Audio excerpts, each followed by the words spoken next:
Wararka naga soo gaaraya gobolka Shabeellaha Hoose gaar ahaan deegaanka Janaale ayaa sheegaya in ciidanka sida gaarka u tababaran ee danab ee xoogga dalka Soomaaliyeed ay dileen 6 xubnood oo ka tirsan maleeshiyaadka arxan-laawayaasha Al-Shabaab una qaabilsanaa deegaanadaasi. Maleeshiyaadkaasi ay ciidamada danab khaarijiyeen ayaa waxaa ka mid ahaa 2 horjeego oo kala ahaa Siciid Dheere oo ahaa horjoogihii nabadiidka Al-Shabaab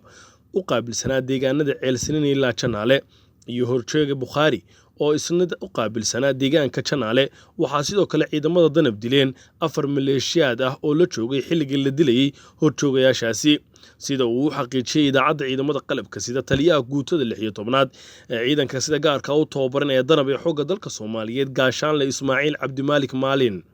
howlgalka ciidanka xoogga dalka ay kula wareegeen deegaanka Janaale ee gobolka Shabeellaha Hoose ayaa waxaa qayb libaax ka qaatay ciidamada danab iyo gorgor oo ka wada tirsan xoogga dalka Soomaaliyeed